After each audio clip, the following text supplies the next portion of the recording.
দিয়ে তো আসলাম, মেয়েকে কি করবে যে ভিতরে জানি না।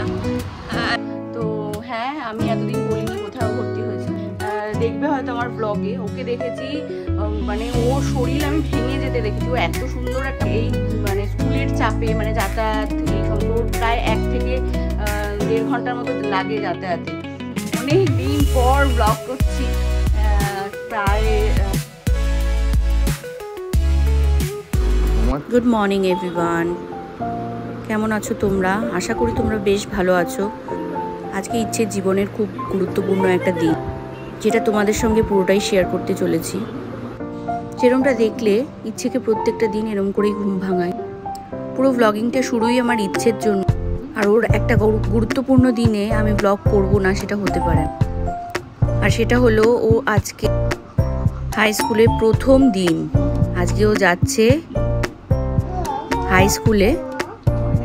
ইদানিং ওর ছোটোবেলা, একদম ছোটোবেলার ব্লগ দেখতে ও খুব পছন্দ করছে, কারণ ওখানে ও ছোটোবেলায় কি করেছে না করেছে ওগুলো ও দেখতে খুব মজা পাচ্ছে।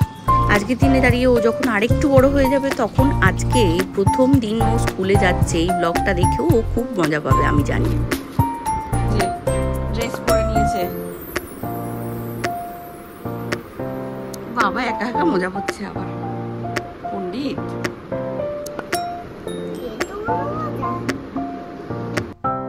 ইচ্ছের এই ছোট ছোট মেমোরিগুলো আমার কাছে খুবই গুরুত্বপূর্ণ। তা হয়তো ইউটিউব না থাকলে আমি কখনো দেখতেই পারতাম না। ফোনে করে রাখতাম, কোনো সময় ফোন চেঞ্জ করাতে ডিলিটও হয়ে যেত। সেই কারণে ইউটিউবটা আমার কাছে খুবই মানে একটা স্পেশাল জায়গা, যেখানে আমি আমার মেয়ের ছোট থেকে ছোট বিষয় এখানে আপলোড করে থাকি। শুধু ইচ্ছের বলে না, আমার জীবনের খুব ভালো মুহূর্তগুলো এখানে ক্যামেরাবন্দি হয়ে রয়েছে।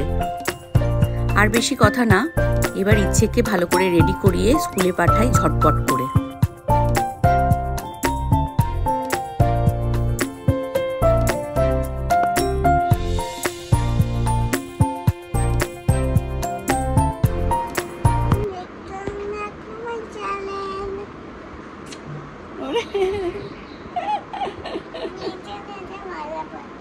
নিজে নিজে মজা করছে, দেখো এই পায়ে পড়া হয়ে গেছে আর এক পায়ে পড়ছে।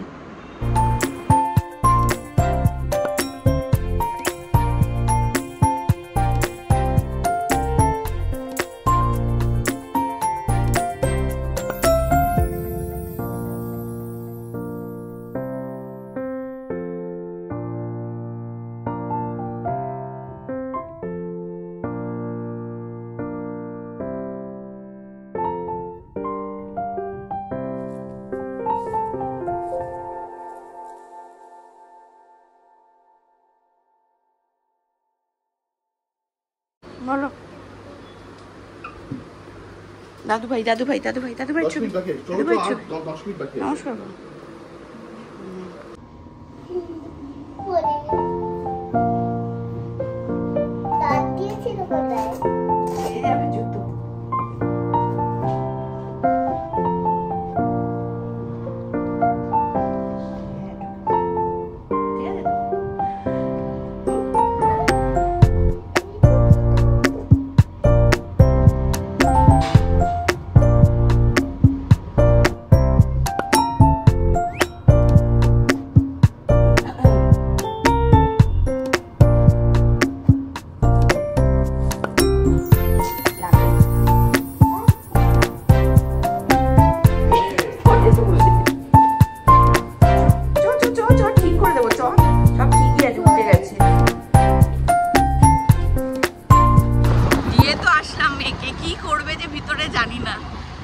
যাই হোক, ও টুকটুক করে দেখলাম ঢুকে গেল। ওই জায়গাটা এত ভিড় ছিল, আর ক্যামেরা অন করে ভিডিও করার পারিনি আর সেইটা করতে।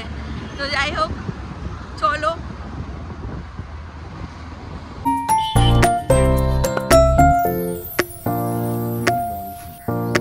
হে guys, good morning and welcome back to my channel. আশা করি তোমরা সকলে খুব ভালো আছো, আর আমরাও ভালো আছি। ঘড়িতে বাজছে প্রায় 9:45, আর এইমাত্র ঘরে ঢুকলাম।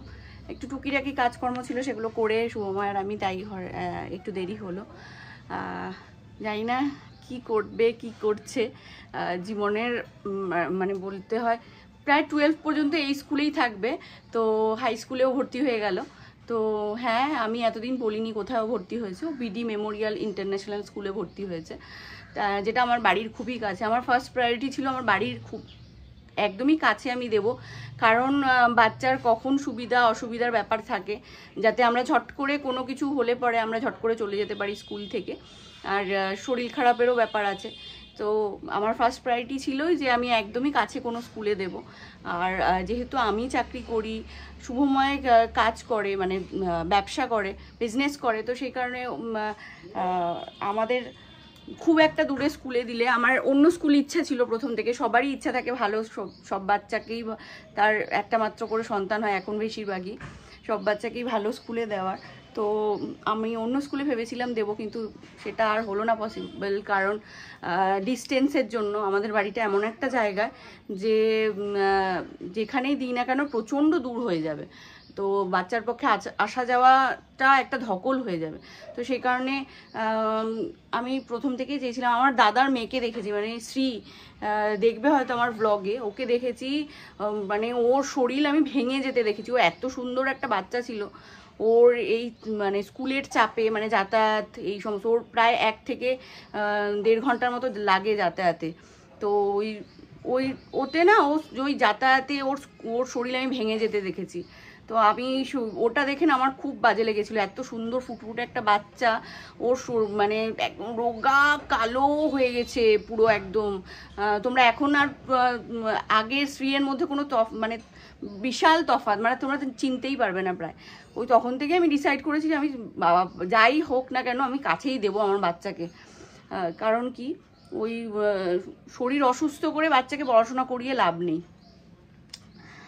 তো সেই কারণে তো বিডিতেই দিয়েছি। এখন সবাই তো বলছে বিডিতেই দিয়েছি আর কি। যাই হোক, দেখি। তো ওর স্কুলে যাবে, আমার চিন্তা হচ্ছে 3 দিন থেকে আমার মাইগ্রেনের ব্যথা শুরু হয়ে গেছে, আমার ভমিটিংয়ের প্রবলেম হচ্ছে, আমার শরীরে নানান রকম অসুবিধা হচ্ছে। ও স্কুলে যাবে, আর এত টেনশন করছি তার মধ্যে থেকে ও ইচ্ছের কোনো অসুবিধা নেই। ও বলছে হ্যাঁ আমি জানি তো, ওরা অন্য জাস্ট পাশের ইয়েতেই বসবে, ক্লাসেই বসবে। ওর বন্ধু বান্ধবরা আলাদা সেকশনে হয়ে গেছে, এটা একটা খুব ইয়ে হয়েছে ওর পক্ষে। আমি ওই ভেবেই দিয়েছিলাম টিউটর 4-5 জন বাচ্চা, মানে ওদের সেকশনেরই 4-5 জন বাচ্চা একসঙ্গেই অ্যাডমিশন নিয়েছিল। তো ওদের বি সেকশন হয়ে গেছে, আর আমার মেয়ের সি সেকশন, শুধু আমার মেয়েই শুধু সি সেকশন। তো ওরা একটা আলাদা হয়ে গেছে। আর ওর কিয়ান্স, তারপরে ঐশানী, ওরা সব এক জায়গায় রয়েছে। তো এই একটা ব্যাপারে একটা চিন্তার বিষয়, ওরা যদি একসঙ্গে থাকতো তাহলেও একটা ব্যাপার ছিল। যাই হোক, ও একটু ম্যাচিওরই রয়েছে, তো মনে হয় সামলে নেবে, তো হোপফুলি। তো দেখা যাক, আজকে দিনটা আসলে পরে, ফিরলে পরে দেখা যাবে কি হয়। তো আমি এখন ঝটপট করে স্নানটা করে নেব, কারণ 10:30টার সময়, আজকে ফার্স্ট ডে, 10:30টার সময় ছুটি। তো চলো, জীবনের একটা কি বলো বড় ডিসিশন এটা আমার আর শুভময়ের দিক থেকে। জানি না কতটা বেস্ট আমরা করতে পেরেছি, যাই হোক কতটা ভালো হবে এবার ওর ওপরে ডিপেন্ড করছে। মানুষ হবে আর কি, কতটা ভালো মানুষ হওয়াটা খুব দরকার আজকালকার যুগে। অনেক দিন পর ব্লগ করছি, প্রায় কবে করেছিলাম, সেই 13 তারিখ হোলির দিন করেছিলাম, তারপর আবার আজকে করছি। আমি বলছি না, এই দিন ব্লগ করতেই হবে, মেয়ের জন্যই আমি ব্লগিংটা স্টার্ট করেছি। আর এই দিনে যদি ব্লগ না করি তাহলে আর কি করলাম। ও ফার্স্ট ডে একটা হাই স্কুলে যাচ্ছে, এটা ব্লগ না করলে কি হলো। আর এই মেমোরিগুলোই আমি ধরে রাখতে চেয়েছিলাম। তো যাই হোক, চলুন কি আর বলবো, খুব ইমোশনাল হয়ে গেছি এখন। যাই হোক, চলুন, আশা করি ঠিক হবে সব, হনুমান যে ঠিক করবেন ওর জন্য। দেখা যাক, আবার ওর ওপরেও কিছুটা নির্ভর করছে, ও এখন কতটা নিতে পারবে, কতটা কি করবে, দেখা যাক কি হয়। অনেক দিন পর আপনাদের সঙ্গে কথা হচ্ছে, বেশ ভালো লাগছে শেয়ার করে সব কিছু। চলো বাদবাকি কাজগুলো করি, রেডি হই, আবার কলেজ যেতে হবে। চলো।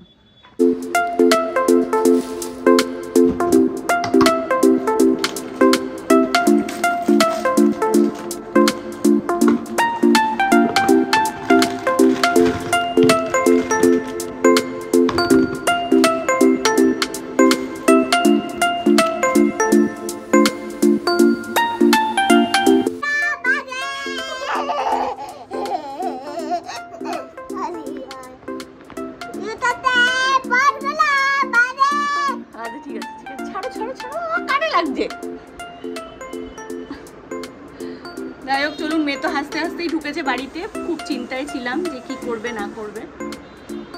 ভালো লেগেছে বলছে।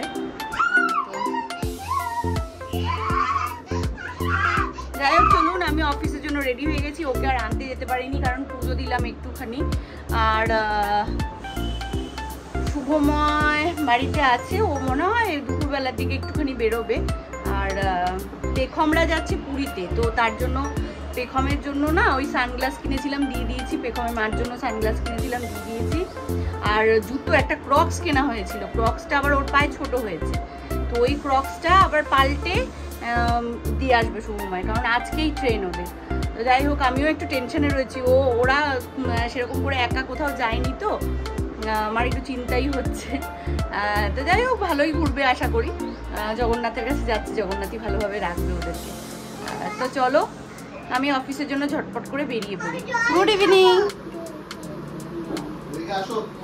বাবা ডাকছে, যাও যাও যাও, চলো চলো। হাতটা পাতো, হাতটা পাতো। ওরে বাবা, চোখটা বন্ধ করো। ওরে বাবা, ওরে বাবা, ওরে ওরে গন্ধই হচ্ছে না। ওরে বাবা, মুখটা দেখো, মুখটা দেখো শুধু। ওরে ওরে বাবা, কত কিছু। দেখি দেখি, এদিকে দেখা, এদিকে দেখা।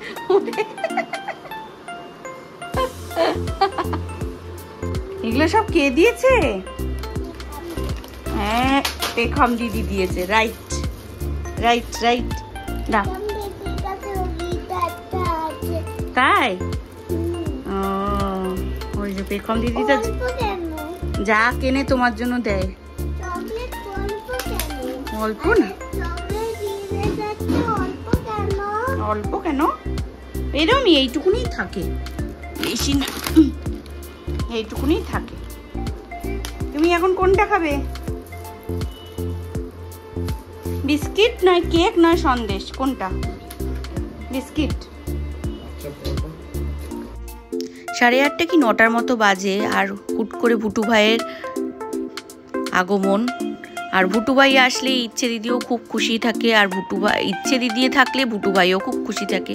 দুজন মিলে এখানে নাচানাচি শুরু হয়েছে ওন্না টোন্না পরে। যাই হোক চলুন, এরা নাচতে থাকুক। আজকের ব্লগটা তাহলে এখানেই এন্ড করছি। আবার দেখা হবে একটা অন্য কোনো নতুন ভিডিওর সঙ্গে।